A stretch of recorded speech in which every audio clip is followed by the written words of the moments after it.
Programme ایمان کا بانی۔ پولوس رسول اپنے ایمان کا اظہار اس طرح کرتے ہیں کہ میں مسیح کے ساتھ مصلوب ہوا ہوں، اور اب میں زندہ نہ رہا بلکہ مسیح مجھ میں زندہ ہے، اور میں جو اب جسم میں زندگی گزارتا ہوں تو خدا کے بیٹے پر ایمان لانے سے گزارتا ہوں۔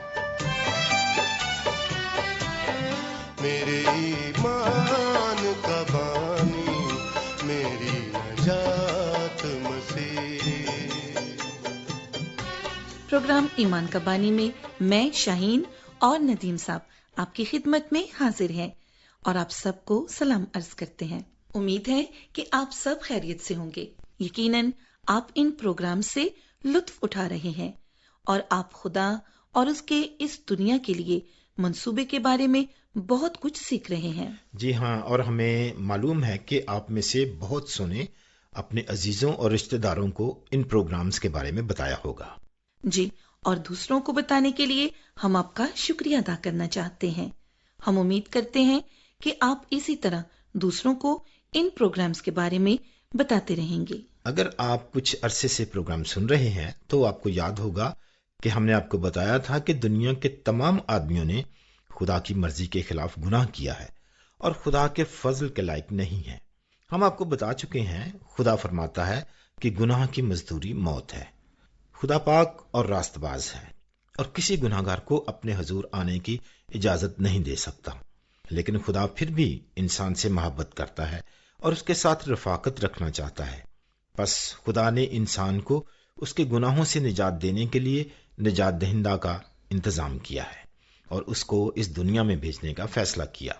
خدا نے ابراہم نام ایک راست باز شخص کو بلایا اور اسے یہ بتایا کہ میں تجھے ایک بڑی قوم بناؤں گا اور تیری نسل سے ایک شخص آئے گا جو دنیا کی تمام قوموں کو برکت دے گا۔ خدا نے ابراہم سے وعدہ کیا کہ وہ اس کی نسل سے مسیحا کو اس دنیا میں بھیجے گا، اور جب وقت پورا ہو گیا تو خدا نے اپنے بیٹے کو دنیا میں بھیجا تاکہ انسان کو ان کے گناہوں سے نجات دے۔ سامعین، حالیہ پروگرامز میں ہم نے آپ کو بتایا تھا کہ کس طرح یسوع کنواری مریم سے پیدا ہوا اور کس طرح ایک لڑکے کے طور پر بڑھا۔ پچھلی مرتبہ ہم نے آپ کو یسوع کے بارے میں بتایا کہ جب وہ صرف 12 سال کا تھا، وہ یہودیوں کے مذہبی رہنماؤں سے ہیکل میں بات کر رہا تھا۔ وہ اس کی عقل مندی اور فہم و فراست اور اس کی طرف سے پوچھے گئے گہرے سوالات اور ان سوالات کے دانشمندانہ جوابات پر حیران رہ گئے۔ ہم نے آپ کو بتایا کہ یسوع خدا کا بیٹا ہے، خدا اس کا باپ ہے اور مریم اس کی ماں ہے۔ ہم جانتے ہیں کہ یہ بات سمجھنا مشکل ہے۔ یہ کیسے ہو سکتا ہے کہ خدا یسوع کا باپ ہو؟ یہ ایک ہی صورت میں ممکن ہے۔ خدا نے مریم پر ایک معجزہ کیا اور بچہ پیدا ہوا۔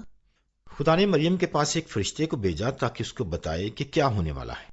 مریم نے حیرت زدہ ہو کر فرشتے سے پوچھا کہ یہ سب کیسے ہوگا، اور اس کا ذکر ہم لوکا کی انجیل کے پہلے باب کی 35ویں آیت میں پڑھ سکتے ہیں، جہاں لکھا ہوا ہے، اور فرشتے نے جواب میں اس سے کہا کہ روح القدس تجھ پر نازل ہوگا اور خدا تعالیٰ کی قدرت تجھ پر سایہ ڈالے گی، اور اس سبب سے وہ مولود مقدس خدا کا بیٹا کہلائے گا۔ جی بالکل ندیم صاحب، فرشتے نے یہ کہا کہ روح القدس کی قدرت مریم پر سایہ کرے گی اور وہ ماں بنے گی۔ میرے عزیزو، بائبل مقدس کی پہلی کتاب پیدائش میں زمین و آسمان کی پیدائش کے بارے میں لکھا ہے، اور پہلے باب کی 2 آیت میں مرقوم ہے کہ خدا کی روح نے پانی کی سطح پر جنبش کی۔ ہم اس بات کو ہمیشہ یاد رکھیں کہ خدا کی روح نے جنبش کر کے تمام چیزوں کو خلق کیا۔ خدا کی روح جنبش کرتی رہی اور زمین اور آسمان تخلیق ہو گئے۔ اسی طرح خدا کی روح نے جنبش کی اور مریم پر سایہ ڈالا اور یسوع پیدا ہوا۔ خدا کی معجزانہ قدرت کے وسیلہ سے یسوع اس دنیا میں پیدا ہوا۔ اگر خدا اپنی قدرت سے زمین اور آسمان کو بنا سکتا ہے تو ہم ایسا کیسے سوچ سکتے ہیں کہ وہ اپنی قدرت سے مریم کے وسیلہ سے یسوع کو اس دنیا میں نہیں لا سکتا؟ جی ہاں میرے عزیزو، دنیا پر خدا کی ذات کے مکاشفہ کا مرکزی پیغام یہ ہے کہ وہ اپنا آسمانی گھر چھوڑ کر دنیا میں آیا اور ایک انسان بن گیا تاکہ انسانوں کو ان کے گناہوں کے اثرات سے بچانے کے لیے اپنی جان دے سکے۔ ان سچائی کے الفاظ کو غور سے سنیں جو یوحنا کی انجیل کے 30 باب کی 16ویں اور 17ویں آیت میں لکھے ہیں، کیونکہ خدا نے دنیا سے ایسی محبت رکھی کہ اس نے اپنا اکلوتا بیٹا بخش دیا تاکہ جو کوئی اس پر ایمان لائے ہلاک نہ ہو بلکہ ہمیشہ کی زندگی پائے۔ کیونکہ خدا نے بیٹے کو دنیا میں اس لیے نہیں بھیجا کہ دنیا پر سزا کا حکم کرے، بلکہ اس لیے کہ دنیا اس کے وسیلے سے نجات پائے۔ شاہین، آپ ہمارے سامعین کو انسان کے سب سے بڑے دشمن کے بارے میں بتائیں۔ جی ندیم صاحب، یسوع دنیا میں انسانوں کو ان کے گناہوں سے بچانے کے لیے آیا تھا، لیکن شیطان جو ہمارا سب سے بڑا دشمن ہے نہیں چاہتا کہ انسان بچ جائیں اور خدا کے راستے پر چلیں۔ اس لیے سب سے پہلا کام جو اس نے کیا وہ یہ تھا کہ یسوع کو آزمایا اور کوشش کی کہ وہ گناہ کرے، لیکن یسوع نے اپنی پوری زندگی میں ایک بار بھی گناہ نہیں کیا، اور چونکہ یسوع پاک اور صاف تھا اس لیے وہ اپنی کامل زندگی انسان کے گناہوں کے لیے قربانی کے طور پر دے سکتا تھا۔ اگر وہ گناہ کرتا تو کسی بھی جینے والے دوسرے انسان کی مانند ہوتا۔ اگر وہ گنہگار ہوتا تو وہ ہر دوسرے انسان کی طرح خدا کے سامنے مجرم ٹھہرتا اور کسی کو بھی بچا نہیں سکتا تھا۔ لیکن یسوع نے گناہ نہیں کیا، اس نے کامل زندگی بسر کی اور خدا کی مرضی کو ہر طرح سے پورا کیا اور اپنی کامل زندگی صلیب پر دے دی تاکہ مجھے اور آپ کو ہمارے گناہوں سے بچائے۔ ندیم صاحب، ذرا بیان کریں کہ شیطان نے کس طرح یسوع کو گناہ کے لیے آزمایا۔ جی شاہین، میں ضرور ایسا بتاتا ہوں، لیکن میں چاہتا ہوں کہ آگے بڑھنے سے پہلے کیوں نہ ہم ایک خوبصورت گیت سنیں۔ جی ضرور۔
ابھی ہم یہ خوبصورت گیت سن رہے تھے اور اس سے پہلے ہم بات کر رہے تھے کہ شیطان نے کس طرح یسوع کو گناہ کے لیے آزمایا تھا، اور اس کے جواب میں یہ کہنا چاہتا ہوں کہ ہوا کچھ یوں تھا کہ یسوع دریائے یردن کو گیا تاکہ یوحنا نبی سے بپتسمہ لے، اور اس بپتسمہ کے بعد خدا کی آواز آسمان سے اتری اور پکارا کہ یہ ہے میرا پیارا بیٹا جس سے میں خوش ہوں۔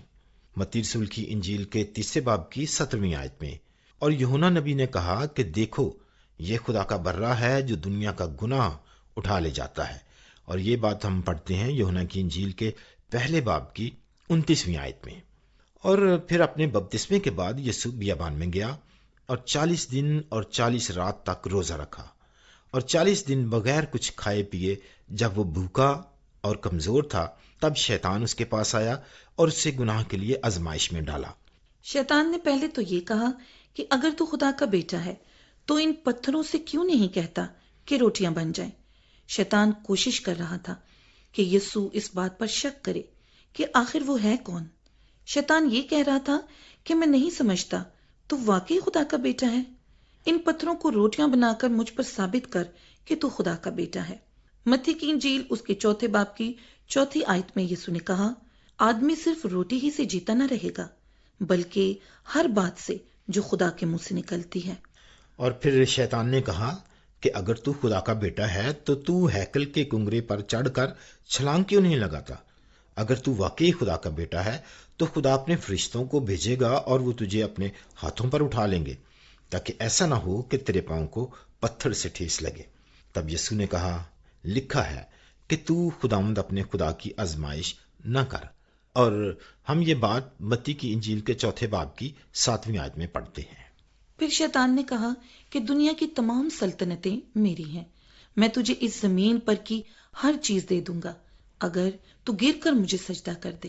تب یسوع نے اس سے کہا، اے شیطان دور ہو، کیونکہ لکھا ہے کہ تو خداوند اپنے خدا کو سجدہ کر اور صرف اسی کی عبادت کر۔ اور یہ حوالہ ہم متی کی انجیل اس کے 4 باب کی 10 آیت میں دیکھتے ہیں۔ ہم نے ابھی دیکھا کہ کس طرح شیطان نے یسوع کو گناہ کرنے کے لیے آزمایا، لیکن یسوع نے گناہ نہیں کیا۔ اور عبرانیوں کے نام خط میں ہم پڑھتے ہیں، کیونکہ ہمارا ایسا سردار کاہن نہیں جو ہماری کمزوریوں میں ہمارا ہمدرد نہ ہو سکے، بلکہ وہ سب باتوں میں ہماری طرح آزمایا گیا تو بھی بے گناہ رہا۔ اور یہ بات ہم عبرانیوں کے خط کے 4 باب کی 15 آیت میں پڑھ سکتے ہیں۔ میں آپ کو یہ یاد دلانا چاہتا ہوں کہ شیطان بہت چالاک ہے، وہ اندھیرے کو نور سحر بنا کر دکھا سکتا ہے۔ وہ ایک جھوٹا ہے اور ہمیں کبھی بھی اس کا یقین یا بھروسہ نہیں کرنا چاہیے۔ اگر ہم ایسا کریں گے تو بڑی مصیبت کا شکار ہو جائیں گے۔ شیطان نے یسوع کے ذہن میں شک کا بیج بونے کی کوشش کی۔ اس نے کہا، آیا تو خدا کا بیٹا ہے بھی یا نہیں؟ شیطان میرے اور آپ کے ذہن میں بھی خدا کی سچائی کے تعلق سے شک پیدا کرنے کی کوشش کرتا ہے۔ شیطان آپ کو اور مجھے خدا کی سچائی پر یقین کرنے سے روکنے کی بھرپور کوشش کرے گا۔ مثلا اگر خدا ہم سے اپنے کلام کے وسیلے کوئی بھی بات کہتا ہے تو شیطان ہمارے دلوں میں یہ بات ڈالنے کی کوشش کرتا ہے کہ یہ کیوں کر سچ ہو سکتا ہے۔ شیطان ہمیں یہ بات منوانے کی کوشش کرتا ہے کہ خدا کی باتیں سچی نہیں۔ جی ہاں سامعین، شیطان نہیں چاہتا کہ ہم یوحنا کی انجیل کے 3 باب کی 16 آیت میں پائے جانے والے الفاظ پر ایمان لائیں، جہاں یہ لکھا ہوا ہے، کیونکہ خدا نے دنیا سے ایسی محبت رکھی کہ اس نے اپنا اکلوتا بیٹا بخش دیا تاکہ جو کوئی اس پر ایمان لائے ہلاک نہ ہو بلکہ ہمیشہ کی زندگی پائے۔ کیونکہ خدا نے بیٹے کو دنیا میں اس لیے نہیں بھیجا کہ دنیا پر سزا کا حکم کرے، بلکہ اس لیے کہ دنیا اس کے وسیلے سے نجات پائے۔ پیارے سامعین، شیطان نے یسوع کو گناہ کے لیے آزمایا، لیکن یسوع نے گناہ نہیں کیا۔ آج بھی شیطان انسانوں کو ہر طرح کے گناہ کرنے کے لیے آزماتا ہے، لیکن ہمیں شیطان سے خدا کی پناہ کے لیے دعا کرنی چاہیے۔ آئیے ہم مسیح پر ایمان لائیں اور اپنے گناہوں کے اثرات سے نجات پائیں۔ ہمیں امید ہے کہ آج کا پروگرام بھی آپ کو پسند آیا ہوگا۔ خط لکھنے کے لیے ہمارا پتہ نوٹ کر لیں۔ پروگرام ایمان کا بانی، پوسٹ باکس نمبر 117، فیصل آباد۔ اور SMS اور فون کال کرنے کے لیے ہمارا نمبر ہے 0333 48 25 963 0333 4825 963۔ ہمارا واٹس ایپ نمبر ہے 0305 33 77 310 0305 3377 310۔ تو سامعین، آج کے پروگرام کا وقت ختم ہوا جاتا ہے۔ اگلے پروگرام تک کے لیے شاہین اور ندیم کو اجازت دیجیے۔ خدا حافظ۔